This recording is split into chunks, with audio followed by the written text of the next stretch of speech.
Assalamualaikum warahmatullahi wabarakatuh. Perkenalkan, nama saya Andina Deswari. Saya adalah mahasiswa Prodi Pendidikan Dasar di Fakultas Ilmu Pendidikan Universitas Muhammadiyah Jakarta. Nah, pada kesempatan kali ini saya akan menerangkan sebuah resume mind mapping yang berkaitan dengan mata kuliah asesmen pembelajaran. Nah, videonya berikut ini. Oke, di materi yang pertama bisa kita lihat di sini tes pengukuran, penilaian, dan evaluasi pembelajaran. Nah, yang pertama, definisi dari tes sendiri. Tes merupakan sebuah cara atau prosedur dalam rangka pengukuran dan penilaian di bidang pendidikan. Nah, tes ini bisa berupa sebuah penugasan atau serangkaian dari tugas-tugas yang akan diberikan seorang guru kepada peserta didik. Nah, di sini yang kedua ada pengukuran. Pengukuran merupakan didefinisikan sebagai sekumpulan aturan untuk menetapkan bilangan yang mewakili sebuah objek, sifat ataupun karakteristik, atribut atau tingkah laku. Evaluasi yang terakhir, evaluasi merupakan sebuah proses sederhana memberikan, menetapkan atau menilai kepada sejumlah tujuan, kegiatan keputusan atau unjuk kerja, sebuah proses penilaian ke orang, objek, ataupun masih banyak lagi. Nah, selanjutnya ada asesmen pada ranah kognitif. Nah, asesmen pada ranah kognitif didefinisikan sebagai penilaian dalam proses pengumpulan informasi tentang kemampuan berpikir siswa atau intelijensi siswa yang terintegrasi dengan penguasaan, pengetahuan, dan wawasannya. Serta apa saja sih aspek-aspek pada penilaian ranah kognitif? Berdasarkan aspek pada penilaian ranah kognitif yang telah dibuat oleh Benjamin Samuel Bloom atau kita kenal sebagai taksonomi Bloom, itu ada 6 penilaian. Yang pertama ada C1 yaitu pengetahuan, yang kedua ada C2 yaitu pemahaman, yang ketiga ada C3 yaitu penerapan atau implementasi, yang keempat ada sebuah analisis, yang kelima ada sintesis, dan yang terakhir ada evaluasi. Nah, di kolom yang selanjutnya ada asesmen pada ranah afektif. Nah, pada ranah afektif tuh apa sih? Nah, afektif merupakan sebuah sikap yang menunjukkan kepada perkembangan jiwa yang diinternalisasi dalam diri seseorang, yang tentunya dapat menjadi sebuah acuan dalam membentuk perilaku seseorang. Nah, karakteristik ranah afektif ini terbagi menjadi 4. Yang pertama ada sikap, minat, konsep diri, serta nilai dan moral. Yang selanjutnya ada tingkatan ranah afektif. Tingkatan ranah afektif itu apa aja sih? Nah, yang pertama receiving atau menerima. Yang kedua ada responding atau merespon atau berinteraksi.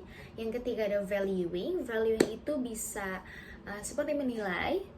Terus ada yang selanjutnya ada organizations atau mengatur atau mengorganisasikan sesuatu. Dan yang terakhir characterizations atau pembentukan karakter diri. Nah, di bawah sini ada asesmen pada ranah psikomotorik. Nah, psikomotorik didefinisikan sebagai salah satu ranah yang menilai sebuah keterampilan atau skill atau kemampuan dalam melakukan sesuatu setelah seseorang menerima pembelajaran pada bidang tertentu. Bisa seperti olahraga atau kesenian ataupun pembelajaran lain. Nah, hasil belajar motorik ini akan terlihat ketika seseorang telah menerima pembelajaran yang telah dinilai secara kognitif. Nah, ranah psikomotorik apa aja sih? Yang pertama ada penilaian berdasarkan tingkah laku, yang kedua ada penilaian ketika melakukan tugas portofolio, adapun juga berbentuk tugas harian, dan yang keempat ada kemampuan menulis, dan yang terakhir membuat karya tertentu. Nah, selanjutnya ada yang dinamakan sebagai penilaian autentik. Nah, apa sih penilaian autentik itu? Penilaian autentik merupakan suatu penilaian belajar yang merujuk pada situasi atau konteks dunia nyata yang memerlukan berbagai macam pendekatan untuk memecahkan sebuah masalah, yang memberikan kemungkinan bahwa satu masalah bisa mempunyai lebih dari satu macam permasalahan. Nah, dalam proses penilaian otentik terbagi menjadi 3, yaitu ada penilaian proses, ada penilaian portofolio, dan yang ketiga ada proses penilaian produk. Nah, yang pertama ada penilaian proses. Nah, bisa dilihat di sebelah sini. Penilaian proses merupakan sebuah penilaian yang memiliki dasar hasil pengamatan penilaian terhadap aktivitas siswa sebagaimana yang terjadi. Penilaian ini dilakukan terhadap unjuk kerja, tingkah laku, atau interaksi siswa. Penilaian otentik dari penilaian portofolio. Nah, penilaian portofolio apa sih? Bisa kita baca. Portofolio merupakan sebuah prosedur atau pengumpulan informasi mengenai perkembangan dan kemampuan siswa melalui portofolionya. Nah, di mana pengumpulan informasi ini dilakukan secara formal dengan menggunakan kriteria tertentu dengan tujuan pengambilan keputusan terhadap status siswa. Nah, jenis penilaian portofolio ini ada 3. Yang pertama ada portofolio kerja, portofolio dokumentasi, dan pedoman khusus. Dan yang terakhir ada yang dinamakan dengan penilaian otentik, yaitu penilaian produk. Penilaian produk merupakan sebuah bentuk penilaian atas keterampilan dalam membuat suatu produk atau karya dan kualitas produk tersebut. Penilaian ini tidak hanya dilihat dari nilai yang berdasarkan hasil tertentu. Nah, kira-kira itu resume dari mind mapping terkait apa yang sudah dipelajari di mata kuliah asesmen pembelajaran. Nah, setelah ini kita akan ada ice breaking. Nah, ice breaking kali ini simple aja buat teman-teman yang mungkin teman-teman udah sering kali ya mempraktekkan ini di kelas, yaitu tepuk semangat. Nah, gimana sih caranya? Coba dengerin ya. Tepuk semangat. Semangat.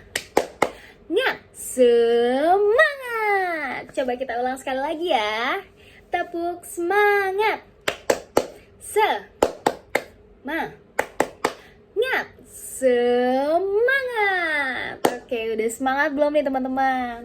Pasti udah semangat kan? Oke, kita tepuk tangan dulu buat semuanya. Nah, terima kasih ya buat teman-teman yang udah menyaksikan resume mind mapping dan mengikuti ice breaking aku yang simple tadi. Semoga materi yang aku sampaikan dapat bermanfaat, dan mohon maaf apabila masih banyak kekurangan. Kurang lebihnya mohon maaf. Wassalamualaikum warahmatullahi wabarakatuh. Dadah!